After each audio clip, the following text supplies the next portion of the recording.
उत्तर प्रदेश में corona virus के संक्रमण काल के बीच लगातार संक्रमित मरीजों का आंकड़ा बढ़ता जा रहा है। रविवार को प्रदेश में बीते 24 घंटे में कोरोना के 15,353 नए मामले सामने आए।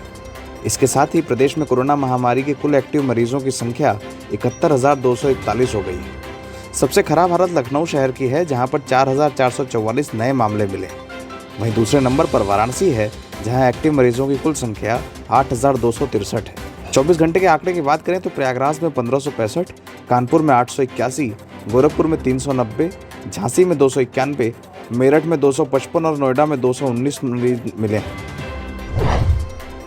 कोरोना वायरस के संक्रमण काल के बीच मुंबई समेत महाराष्ट्र के अन्य शहरों से उत्तर प्रदेश लौटने वाले मजदूरों की संख्या अचानक बढ़ गई।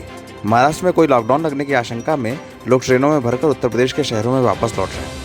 लखनऊ, गोरखपुर, वाराणसी और प्रयागराज के तमाम स्टेशंस पर यात्रियों की भारी भीड़ दिखने लगी है और लोगों का कहना है कि वो महाराष्ट्र में किसी लॉकडाउन की आशंका को देखकर उत्तर प्रदेश वापस लौट रहे हैं। यात्रियों की बढ़ती मांग को देखकर रेलवे ने अपनी ट्रेनों के फेरे बढ़ा दिए हैं।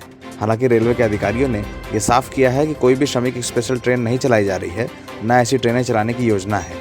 फिलहाल स्पेशल ट्रेनों को चलाया जा रहा है और इनका फैसला यात्रियों की मांग को देखकर किया गया है। लखनऊ के बैकुंठ धाम और गुलाला घाट पर अब अंतिम संस्कार के लिए घंटों इंतजार नहीं करना पड़ेगा। कोविड संक्रमण काल के बीच लखनऊ में हो रही मौतों और आसपास के जिलों से आ रहे शवों को देखते हुए नगर निगम ने बैकुंठ धाम पर 60 और गुलाला घाट पर 30 नए प्लेटफॉर्म तैयार करा दिए हैं। इन सभी पर अब संक्रमित मरीजों का अंतिम संस्कार कराया जा सकता है, जिसके लिए प्रशासन ने सारी व्यवस्थाएं कर दी हैं। रविवार देर रात इसका फैसला होने के बाद सभी प्लेटफॉर्म पर दाह संस्कार के लिए इंतजाम कर दिए गए हैं। इसके अलावा 8 ट्रकों में भरकर सीतापुर से लकड़ियां भी मंगवा दी गई। सरकार के इस फैसले के बाद समाजवादी पार्टी ने सीएम योगी की आलोचना की है। समाजवादी पार्टी ने सोमवार को अपने ट्वीट में लिखा, टीका उत्सव मना रहे मुख्यमंत्री, चिता उत्सव मना रही राजधानी। शर्मनाक, संक्रमण से भयावह हुए हालात, नगर निगम को शवों को अंतिम संस्कार के लिए 70 नए प्लेटफॉर्म का इंतजाम करना पड़ा। सीतापुर से मंगाई जा रही हैं लकड़ियाँ, स्टार प्रचारक बन चुनाव प्रचार में व्यस्त है मुख्यमंत्री। नोएडा के सेक्टर 65 में रविवार को हुए अग्निकांड में 6,000 लोग बेघर हो गए।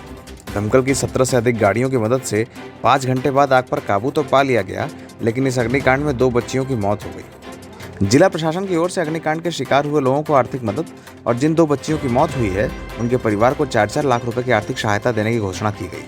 इस अग्निकांड में एक दर्दनाक दृश्य ये भी देखने को मिला कि आग बुझने के बाद तमाम लोग अपने जले हुए घरों की तरफ बढ़ गए।